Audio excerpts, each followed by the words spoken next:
Hi, welcome to the Homicide Canada podcast. I'm here with my co-host and producer, Tami.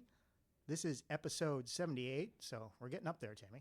Almost at 80, almost at 100. Yeah, we're getting there. If you stumbled upon this podcast and didn't know, we have a associated website, homicidecanada.com. And basically, we have like a page for every homicide we can find that happens each year in Canada. We're on social media too, Instagram, Facebook. Just search Homicide Canada. We should show up. Our email is info@homicidecanada.com. If you want to tell us we missed a murder, which we do sometimes, the smaller towns and stuff like that, or maybe there's an update we missed, shoot us an email. Or if there's anything you'd like to say, well, we get some emails now. We get maybe one or two a week, I guess. That's not spam. So episode 78. Yeah, we do two different types of podcast episodes. This episode is where we go back and look at the homicides that occurred in the month of March, of 2026.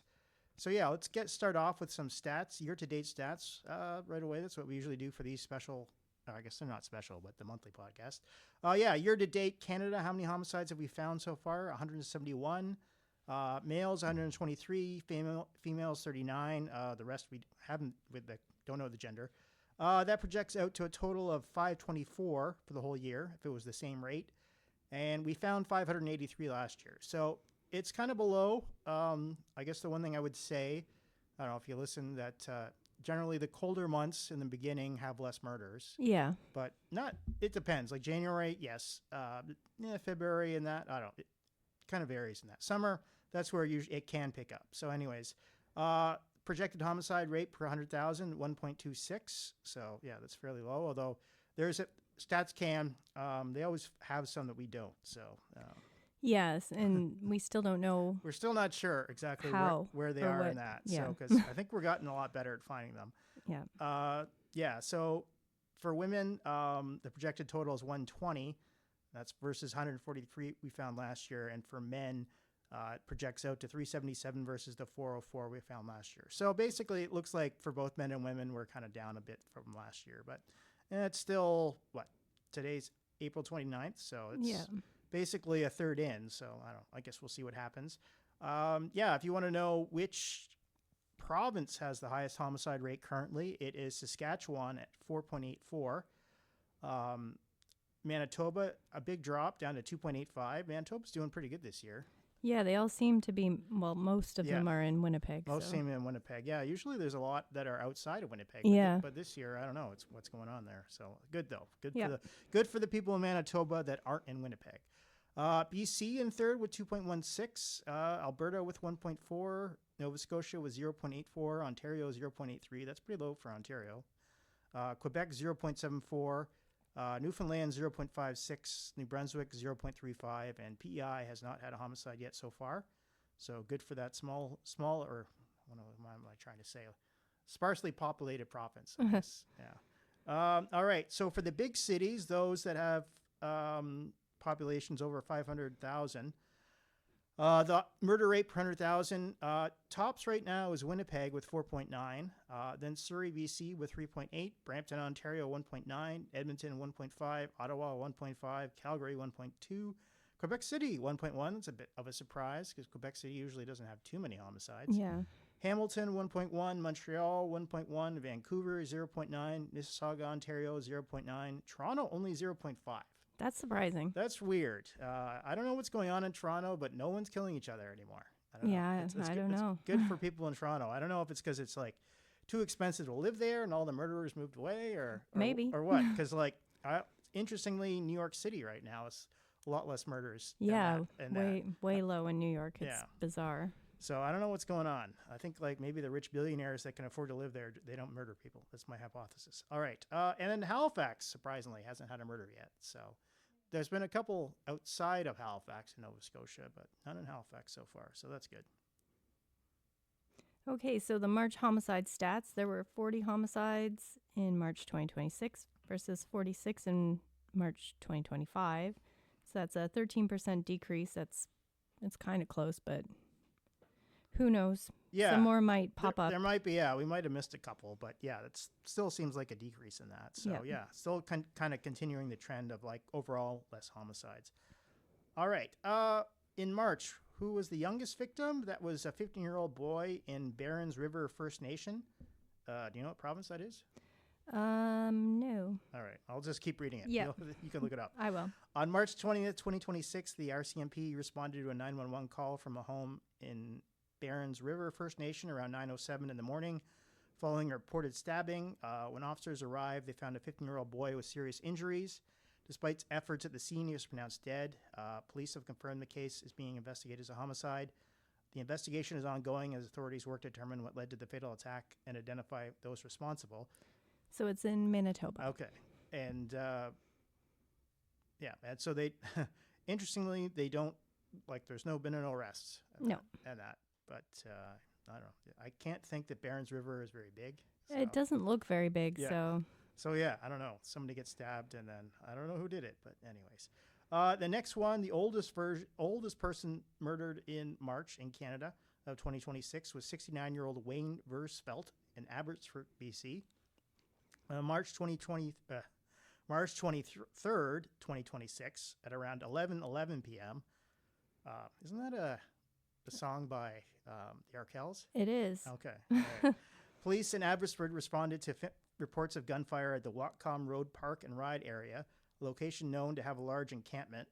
Officers on patrol arrived quickly, secured the scene, and found 69-year-old Wayne Versfelt, a resident of the encampment, suffering from critical injuries. He was reported to hospital but later died. The case has been turned over to the Integrated Homicide Investigation Team, which will take the lead moving forward. Police are asking anyone with information about the shooting to contact the IHIT information line at 1-877-551-4448. So, I don't know. We should, I don't know. There seems to be a fair number of homicides with regards to encampments and that. So Yeah. I think there's been, as of today, there was one in April and that one. So I think there's been 2 this year, but last year there was quite a few. Yeah. So it's, something to consider in that. All right. So the number of homicides in March per province, BC with 12, Manitoba was 6, Ontario was 6 as well, Alberta also was 6, Quebec with 4, Saskatchewan with 4. Everybody else, every province and territory besides those had 0. So good for them. BC's kind of surprising too. They usually don't have that's true. that many in a month. And the cities with more than 1 homicide, Montreal had 5, Winnipeg had 4, Surrey had 2, Toronto had 2, and Calgary had 2. Murders by type, there were 16 shootings, 14 still unknown, 5 beatings, 4 stabbings, and 1 other. All right. So for the ones we know, a lot of shootings, I guess. Yeah, shootings are going up in Canada. It seems like it. All right. Yeah. All right. And the domestic murders that we know of in March, Lucas Choquette was charged with murder of his father, Marc-Antoine Choquette, in Montreal. The second one was Herbert Gudiel Martinez Ramirez was charged in connection with the death of his girlfriend, Caterine Alejandra Meja Salinas, in Montreal. So I guess basically 2 domestics in Montreal. Yeah. A 15-year-old boy was charged after his grandmother died in following assault in Calgary. Yeah, not too many grandmother killings. No, not really, but here we are. All right, this one. Dial Boom Met is facing a second-degree murder charge in connection with the death of Dor Thor Metkurjock in Calgary. Is Dial male then, or? Yes, I believe they're both male. Oh, both male. Okay. All right. Now we get to the part of the podcast where we look at the more noteworthy murders that happened in March this month, or I guess the month March. Kind of screwing that up. All right. So the first one, noteworthy murder that occurred in March. LaSalle, Ontario police investigate fatal stabbing of Nancy Grewal on Todd Lane. So I think LaSalle is pretty close to Windsor. Yeah. Yeah. I was in Windsor in the weekend, so I think I don't know if I was in LaSalle Well, maybe I drove by on the highway, but I was mostly in the city of Windsor. Yes, all right. So police are currently investigating a fatal stabbing that took place in the evening of March 3rd, 2026 in the 2400 block of Todd Lane. Emergency crews were called to the scene just before 9:30 p.m. after reports of a stabbing. When first responders arrived, they found a 45-year-old woman suffering from serious injuries. She was rushed to hospital by Essex Windsor EMS, but sadly she later died. The victim was identified as Nancy Grewal. According to reports, she was working as a personal support worker, or PSW, at the time of the attack. In an update, LaSalle police addressed growing speculation online about the case.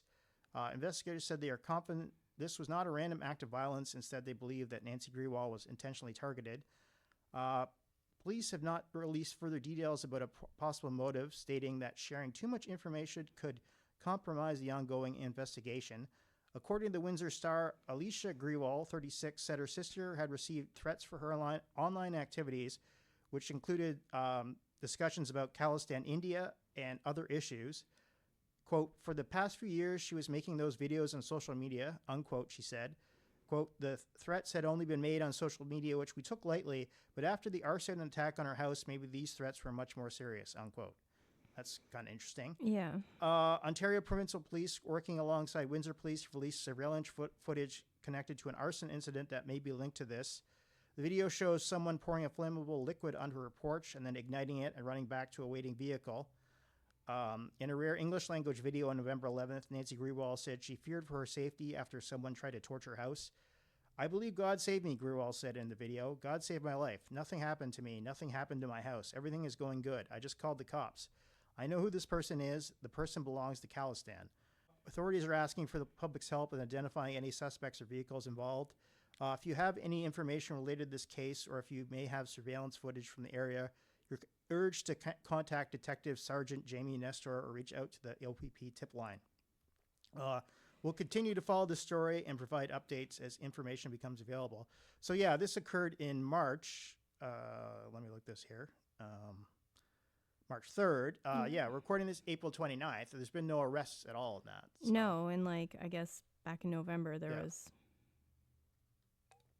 possible suspect. I wonder if they've they've questioned this person. Yeah, or if they've even identified whoever was the arsonist. I guess. That's true. Well, she said that she knows who he is, so I wonder if she told police at the time. Yeah, that's the person true. That. So it's possible. Maybe it's hard to say. Like the police may not know a suspect, or maybe they might know a suspect and they're trying to gather some evidence before making an arrest. You don't know. But obviously, she was making these videos, and I think she was anti-Khalistan, I guess. I'm not an expert on the politics of India and that, and it seems like the people that were pro-Khalistan independence didn't like that, I guess, whatever she was doing. So. Okay, here's the latest on a homicide investigation out of North Battleford, Saskatchewan. RCMP were called to a parking lot in the city in the early morning of March 13th, around 7:45 a.m., after reports of an injured man. When officers arrived, they found a 30-year-old man who was pronounced dead at the scene. The death was quickly deemed suspicious and has since been taken over by the RCMP Homicide Investigation Unit. And according to reports from CBC, the victim was working as a taxi driver for Crown Cabs. The company's owner said the driver had started his shift and was dispatched to the Hitching Post Motel at approximately 7:32 a.m. Concern grew after the cab remained stationary for 10 to 15 minutes after arriving, and another driver was set to check on him, which led to the discovery. And police have now charged two 19-year-old men from North Battleford in connection with the case. Kojak Adams faces charges including first-degree murder and assault with a weapon and pointing a firearm. Garen Baptiste has been charged with manslaughter and forcible confinement. Investigators also allege that the suspects entered a nearby business following the incident, where they reportedly pointed a firearm at an individual, assaulted them, and confined them in a room before fleeing. And that victim was transported to hospital with injuries described as non-life-threatening. So possibly these guys called the cab to pick them up, maybe? I don't know. It seems strange. Also, it's pretty early in the morning for murder. Yeah, it happened, well, I guess by the time it happened and they found him, it wasn't that long. Yeah, no, that's true too. It seemed like he got dispatched at 7:32, and the RCMP were called at 7:45. So you're right, that was pretty quick. And so, pretty strange. And then going to a nearby business and basically assaulting them and confining them. Like, also strange, like they're not being charged with any theft or anything. Like, what was the point of that? Yeah, it just seems strange. Like, it seems like a pretty strange case. Like, Yeah. admittedly, both of them are only 19, so maybe they're just young and stupid, but it could be. It seems strange. All right, on to the next one. Here's a case out of Alberni, British Columbia that's drawing attention, particularly because of the age of the accused. So on the night of March 13th, just after 9 p.m., RCMP were called to Jaley Mobile Park on Upper Johnson Road following reports that a man had been shot inside a home. When officers arrived, they found 3 adult men suffering from apparent gunshot wounds. First responders attempted life-saving measures, but one of the men was pronounced dead at the scene. Authorities have not released the victim's identity. In a surprising development, police have charged 81-year-old Herbert Crowley of Port Alberni in connection with the killing. He's facing charges of second-degree murder as well as attempted murder, I guess, for the other shootings. The investigation remains ongoing, and police have not released further details about what may have led to the shooting. We'll continue to follow this story and provide updates as information comes available. So, that might be this year, maybe the oldest killer. It could be. It could be. 81. 81 is pretty old. I guess we don't know the ages of the victims or anything. No. There's not a lot of information on that. So no, not a lot yet. The RCMP can be pretty tight on that type of stuff. So, We'll keep an eye out. Maybe something will come. Yeah, like, I don't know. It's pretty interesting. 81-year-old shooting guy, 3 people. It seems strange. And at a trailer park, it seems. Yeah. So. And here's an update on a case out of Prince Albert, Saskatchewan, where a man has now died months after a shooting connected to a tenant dispute. So Jim Primeau, a 57-year-old property owner, passed away on March 18th, 2026 from injuries he suffered in a shooting that took place on June 4th, 2025. The incident happened at his rental property on 14th Street West, the same day an evicted tenant had returned to collect her belongings. According to reports, the situation stemmed from a rental arrangement earlier that year. Primeau had agreed to rent to the tenant at a reduced rate when she couldn't afford her full rent. However, the agreement reportedly fell apart after several months of unpaid rent. And after going through the proper legal channels, Primeau obtained an eviction order and the tenant was formally removed. She was later allowed to return to the property on June 4th to pick up her possessions, and that evening around 6:45 p.m., police were called to the home and found Primeau in the backyard with a gunshot wound.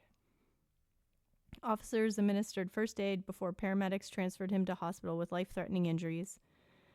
Investigators say the suspect fled the scene on a bicycle, and shortly after, 24-year-old Preston Bird was arrested and charged with aggravated assault, breaching a conditional sentence order, and multiple firearms-related offenses. Primeau survived the initial shooting but suffered severe spinal cord injuries. He remained in hospital for months, including time in a medically induced coma, and never recovered enough to go home. His family says he fought through his recovery but ultimately succumbed to his injuries, and at this point it's unclear whether the charges against Bird will be upgraded following the death, and the case remains under investigation. Yeah, that's interesting. Like, certainly we've seen it in the past before where, like, someone's died from being shot or whatever, even stabbed, like a long time later, and the charges get updated. I'm pretty sure they will. So it seems like Preston obviously is male and wasn't the female tenant. Yeah, from what I've read in other things, it may have been her boyfriend. Okay, yeah. So, yeah. And this is when after she's evicted, and then she, they oftentimes, you'll have a date or whatever to go pick up your stuff. Yeah. And then, he goes and meets her, and then this, whatever Preston person who's associated with this woman, we assume, is like ended up shooting this man. And and then had severe spinal injuries, and then eventually died months later for it. So yeah, it's a sad one because really, like, he tried to offer her a deal on that apartment, and it blew up in his face. Exactly. So, all right. So the next one, Dor Thor Metkurjock has been identified as the victim in a fatal domestic incident in Calgary. And Dor is a male. Okay. All right.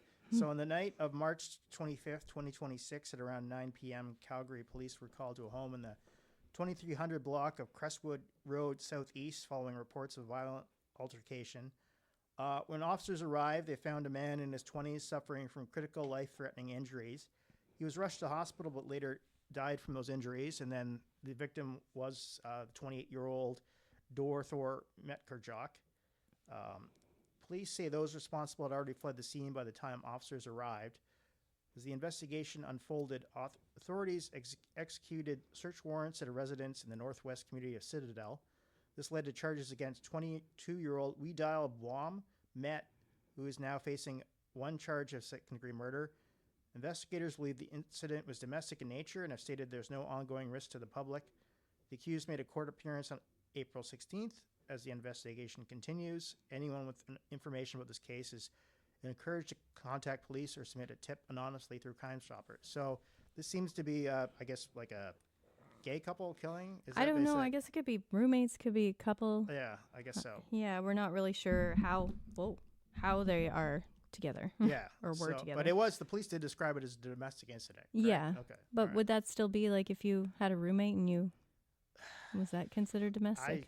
I don't know. I don't know if you have to have like a romantic relationship. Well, I guess obviously you could have a child relationship or something, but I don't know. So yeah, who knows? Yeah, we don't know at this time. I'm sure we'll know when it goes to court. Yeah.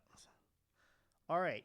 So now on to some updates on some like previous murders. So there's a sentencing update in a devastating case out of Northern Ontario.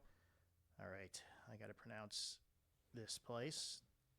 A man from Kitchen-Umayakusib, Inunuwug, has been handed 5 concurrent life sentences for a deadly house fire that took place on May 2nd, 2019, an incident that claimed the lives of a woman and 4 children. Archie McKay was originally charged with first-degree murder, but in 2025, he was found guilty of second-degree murder. During the trial, the court heard that McKay deliberately set the fire using an accelerant, placing it near the home's only exit while the victims were asleep. I don't know, Tammy, that sounds a little like first-degree murder to me. Yeah.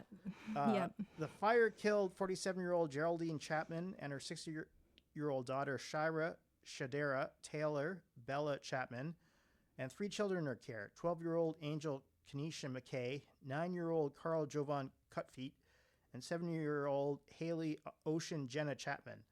All 5 victims died from smoke inhalation. At sentencing, the judge considered McKay's traumatic upbringing and history of abuse under CLADU principles, which are meant to take into account the unique systemic factors affecting Indigenous offenders. However, the judge also emphasized the severity of the crime and noted a lack of remorse. McKay will be required to serve at least 25 years before he's eligible for parole. So yeah, that's interesting. He was originally charged with first-degree murder. This seems to me like, kind of first-degree murder and that. Yeah. But interestingly, we talk about this sometimes on the podcast. So first degree, you have a minimum of 25 years before parole. Second degree, it's a minimum of between 10 and 25 years. And so obviously the judge set it at 25. So basically it's pretty similar to being first degree. Yeah. So when it says that he's been handed 5 concurrent life sentences, does that change anything with parole? No, that doesn't change anything because like all second and first degree murders are considered life, but the difference is the parole, like when possibly can go, because like there's no guarantee, like a first degree murder charge you get parole at 20. The earliest you can get out is after 25 years, but there's no guarantee that you'll get out at the 25-year-old point anyways. Right. But it's interesting because most cases of second degree murder we see. Usually the parole is closer to the minimum 10 years, but obviously he killed 5 people here. So, yeah. Hopefully he never gets out. Okay, there's been an update on a homicide investigation out of Edmonton, Alberta, involving a missing woman whose case has now led to charges. Police say 29-year-old Micah Sutton, who was last seen early August of 2025 in the South Edmonton Richfield neighborhood. Her family reported her missing later that September, prompting an investigation and a public appeal for information in early October. By the end of that month, investigators believed Sutton had died and that her disappearance was the result of a criminal act. The case was then taken over by the Homicide Unit, and months later, on March 17th, 2026, police traveled to Charlottetown, Prince Edward Island, where they arrested 47-year-old John Angus Joseph MacArthur. He's since been charged with second-degree murder and indignity to a body. He has been returned to Edmonton and remains in custody. According to investigators, Sutton and the accused were in an intimate relationship. Police say evidence uncovered a history of domestic violence that had not previously been reported, and Sutton's death is now being treated as an intimate partner homicide. At this point, Sutton's remains have not been located. Investigators believe they may have been disposed along Highway 2 between Wetaskiwin and Lacombe, somewhere between August 22nd and August 29th, 2025.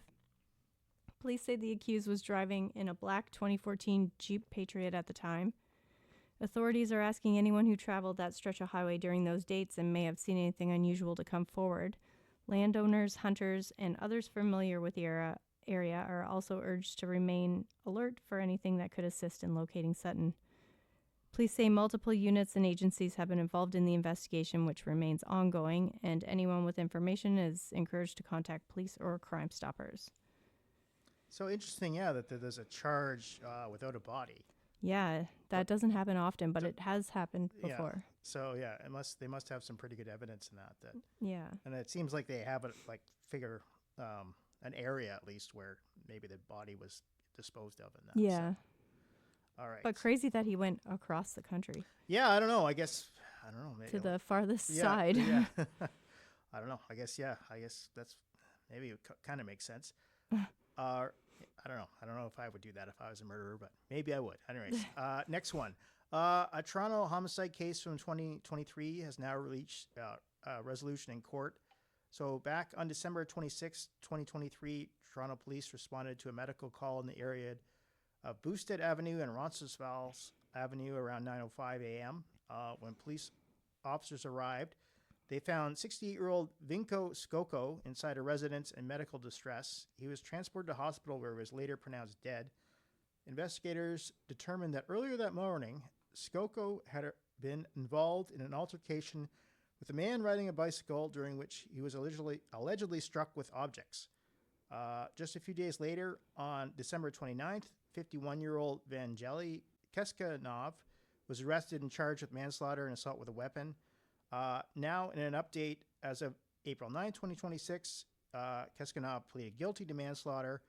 According to court findings, the two men got into an argument while walking, and Keskanov threw rocks and a bottle at Skoko.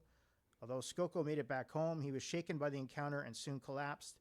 His daughter called 911, but he later died as a result of heart arrhythmia. The court accepted a joint sentencing recommendation handing Keskanov a sentence of 5.5 years in prison, followed by 3 years probation after receiving enhanced credit for time already served, along with consideration for harsh pretrial conditions. He's approximately 6 months remaining on his sentence. So, yeah, I guess early in the morning, these guys get into it somehow, and the older gentleman gets some rocks and a bottle. And on Boxing Day, of all days. Yeah. So, yeah. And I don't know. I guess this is fairly typical manslaughter in the sense that I don't think he probably meant to kill him by throwing some rocks. Probably not. Yeah. But yeah, obviously he was probably an older guy, and maybe. But who throws rocks? Like children throw rocks. Yeah, it's hard to say. So, yeah, it seems strange. Yeah. Okay, now an update on a pair of deadly shootings in Toronto that date back to April 2022. On April 9th, 2022, police responded to reports of a shooting in the downtown core near Dundas Street and George Street. A 35-year-old man, Elijah Elazar Maipath, had been shot and rushed to hospital where he later died of his injuries. And just days earlier, on April 7th, in a separate shooting near Sherbourne subway station, that claimed the life of international student Kartik Vasudev. Investigators later determined that both killings were carried out by the same suspect and were random, with no known connection between the victim and the accused. Police arrested 39-year-old Richard Jonathan Edwin and charged him with 2 counts of first-degree murder. As of April 2026, a court has found Edwin guilty of both counts. During the trial, the defense argued that he was not criminally responsible due to a mental disorder, noting he had been living with schizophrenia at the time. However, the judge rejected that defense, concluding there was not enough reliable evidence to show his condition prevented him from understanding his actions. Edwin has now been sentenced to life in prison with no chance for parole for 25 years. And this case has held a significant impact on the community as both victims were targeted and the attacks were unprovoked. Yeah, this is, I don't know, it's interesting, like, I don't know, like the last number of years and that, yeah, there's been a lot of NCR findings and that, especially for schizophrenia and that. So yeah, it's interesting here that he kills 2 people, and then the judge, I guess, basically says that he still understood his actions. So yeah. I don't know. I guess maybe, like, I wonder if the fact that he used a gun in both of them kind of influenced it, or... And that they weren't both on the same day? Yeah, maybe that's true, yeah. That the fact, you're right, that it was kind of separated in the number of days. It wasn't like kind of a spree killing the same day or something like that. So, I don't know. I have a feeling that there'll probably be an appeal, but I guess we'll see. Yeah. All right. Here's a brief update from a murder trial currently underway in Brant County, Ontario. So, an 81-year-old woman, Elfgard Uhtred, I think that's how you say it, has pleaded not guilty to second-degree murder in the death of her 82-year-old husband, Gordon Uhtred. Court recently heard testimony from a forensic pathologist who described the injuries Gordon sustained when he was found unresponsive in their home in November 2022. The pathologist told the court that the cause of death was a severe head injury consistent with blunt force trauma, which would have led to his death within a short period of time. Additional injuries were also noted, including damage to his hands that may suggest he tried to protect himself. However, the expert also stated it's not possible to determine the exact object involved or whether all injuries occurred in a single incident. So that's not like NCIS or yeah. The trial is ongoing, and a jury will ultimately decide whether Elfgard Uhtred is responsible for her husband's death. So yeah, that's an interesting one where a really elderly woman kills her elderly husband in that. Like, I've seen the opposite fairly. Yeah. Well, not all the time, but sometimes in that. But this is a little unusual. So I'm pretty sure the court photo I saw, she had a walker. So really, like, not very mobile, but okay, yeah. So able. Yeah.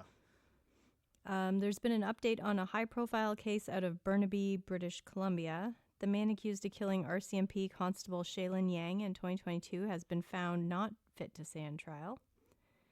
Jong Wong Ham has been facing first-degree murder charge in connection with Yang's death, which occurred in October 2022 while she was responding to a call in a local park.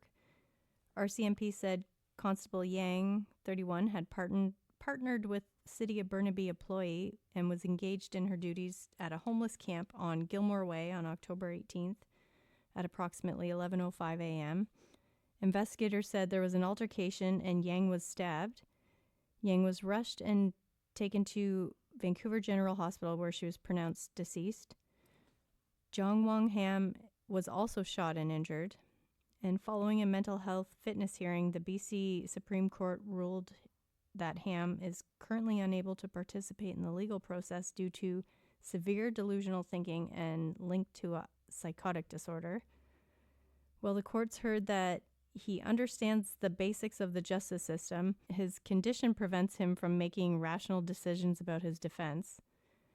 As a result, the case will now be overseen by the BC Review Board, which will determine what happens next, including where Ham will be held and under what conditions.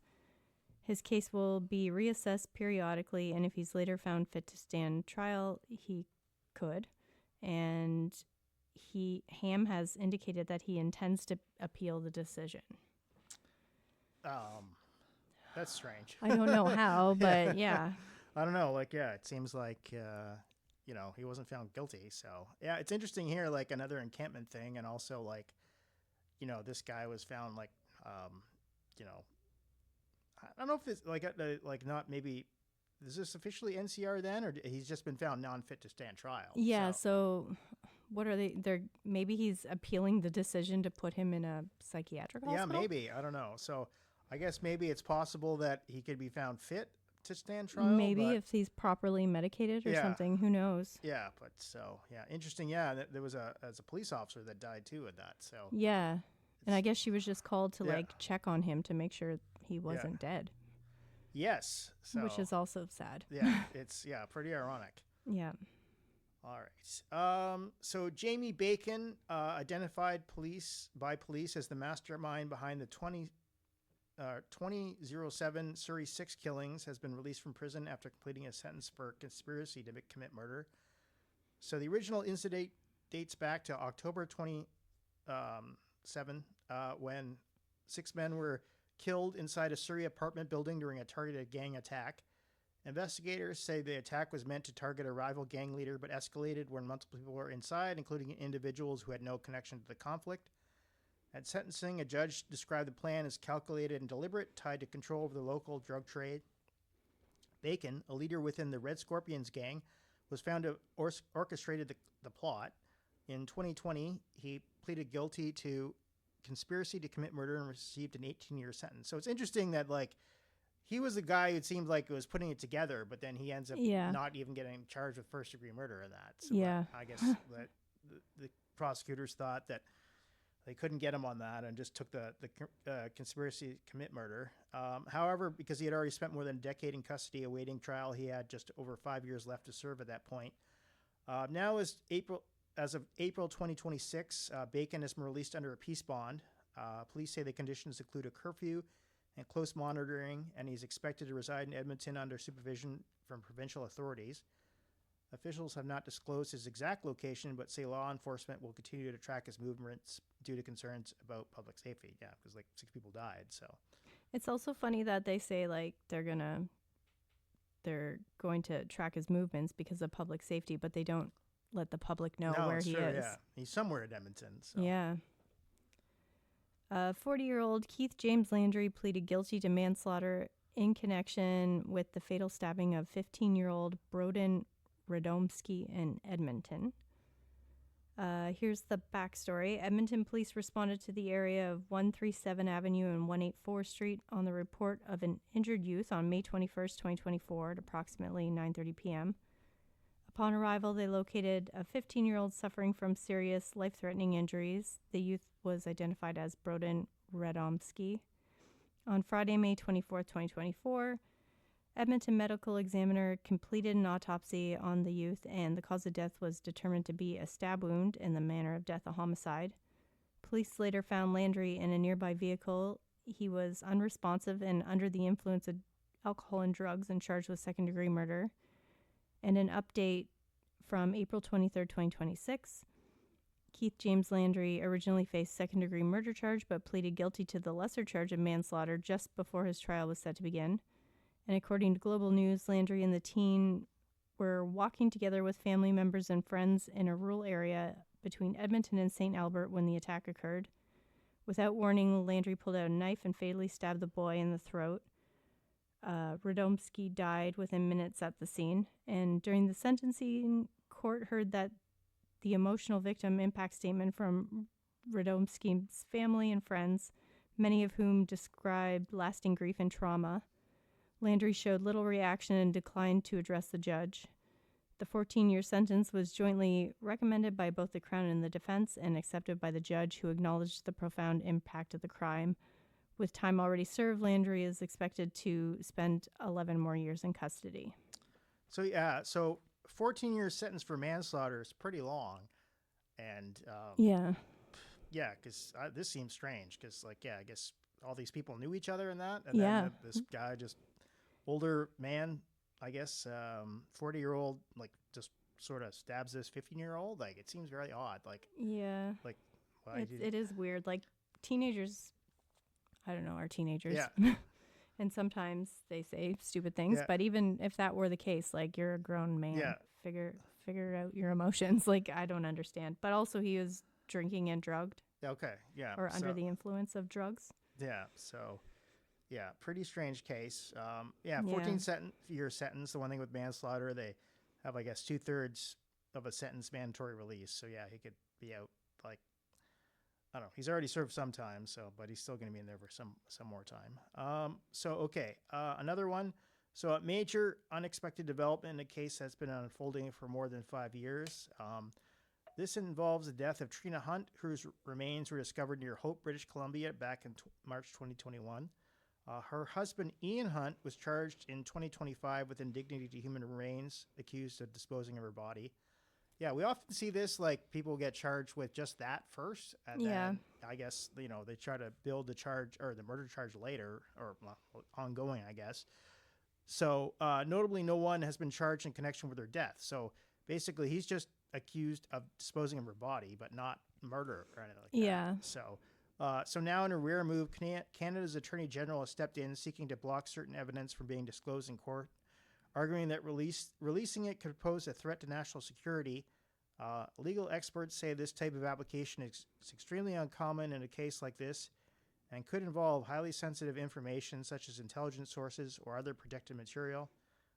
What makes this especially significant is the potential impact. If a judge agrees that the national security is at risk, parts of the case could be withheld, or in some circumstances, the entire proceeding could be halted. Right now, many details remain unknown, including what the sensitive information involves and when a hearing will take place. Ian Hunt is not currently in custody, and his trial is scheduled for October 2027. Oh, that's a long ways away. Yeah. But at that time, that timeline could change depending on how this national security issue unfolds. So, yeah, it's obviously, I don't know, like I can't say for sure, but like, he's the husband's been charged with disposing of her body. I don't understand what this whole national security is about. I don't understand either. Like, is he a spy or something? Yeah. Like, what's going on? It seems strange, and but he's not even in custody right now. No, and he's not even going to trial until next year. Like, like, I guess they don't think he's a flight risk. Yeah, I suppose not. So it's really weird. Yeah. And the thing is that her remains were discovered in March 2021, and then her husband wasn't charged until 2025. So yeah, it's a lot of time going on in between. So yeah, strange case. We'll keep following it though. Yeah. Lastly, a major legal battle is unfolding after one of the deadliest mass shootings in Canadian history. Families of the victims are suing OpenAI in California, are aiming for significant damages. They say wouldn't be possible under Canadian law. So this is the Tumbler Ridge case. According to the law firm Rice, Parsons, Leone, and Elliott, the teenage shooter had previously used ChatGPT to discuss disturbing and violent scenarios. Her account was eventually banned, but the firm claims multiple OpenAI employees urged the company to alert Canadian authorities and that no further action was taken. The tragedy unfolded on February 10th when 18-year-old Jessie Van Rootselaar killed members of her own family before going to a local school where she killed several children. A staff member injured others and then died by suicide. Lawyers representing the victims argue the attack may have been preventable, saying the warning signs were specific and serious. The firm said litigating the cases in Canada to be challenging and damages for pain and suffering are capped at $470,000. Now the victims' families will bring their cases against OpenAI in California to pursue landmark damage awards. OpenAI says it has a zero-tolerance policy for violence and has since strengthened its safety systems, especially around detecting threats and responding to users in distress. CEO Sam Altman also issued an apology to the community, though at least one victim's family dismissed it as insincere and questions why authorities weren't warned. I sort of get this in some ways. Like, obviously, if it was my family members that were killed, they'd be upset because, like, in theory, maybe this could have been prevented. But, at the end of the day, like, Van Rootselaar, like, that's the person who killed them and that. And, like, if somebody, and I think it happens every day, like, people will search things on just Google. Oh, for sure. And, like, I don't know if you like, I've never really heard of this ever happening to Google. I think the interesting thing is that, okay, like, the employees saw this and that and were willing to say, like, hey, maybe we should do something. But I don't know, like, the thing is, how often is on ChatGPT are people asking? I'm sure every day asking poisoning questions and weird stuff like that. Like, I don't know, like, I'm sure. And, probably people ask things all the time. Like, I don't know, somebody's mad at their spouse or something like that, and they're not going to kill them, but they ask some weird questions. Yeah, and stuff. You never know, right? So I don't know. And if that was the case, would they be, like, constantly calling the police? I don't know. So I don't know. I think the thing at the end of the day, it was like Van Rootselaar was the one who did this. So yeah, I don't know. We'll see. I think the one thing that'll be interesting, though, is, California and that, like, when they do the discovery in that, like, I wonder if it'll get published. Like, what were these queries that Van Rootselaar made in that? Like, I'm kind of wondering, like, how how do I kill the most people if I go to high school? Just like, who knows? Yeah, So, like how do I not get detected? Yeah. Like what did she ask? yeah. So I don't know. It'll be interesting. So like, hopefully, like, admittedly, just out of curiosity, I like to see like what these if this comes out, what she was asking, and that it could be interesting. So. All right. Yeah, that's all for this episode 78. So yeah, just to reiterate here at the end. So our website, homicidecanada.com, tries to have a post for every homicide. We also have pages for all the provinces and major municipalities. You can email us at info@homicidecanada.com. You can tell us if we missed a murder in your community or province, or if there's anything else you want to say. Our Twitter is homicide_Canada. Our DMs are always open. Facebook or Instagram, search us at Homicide Canada, and it should pop up. So until next time.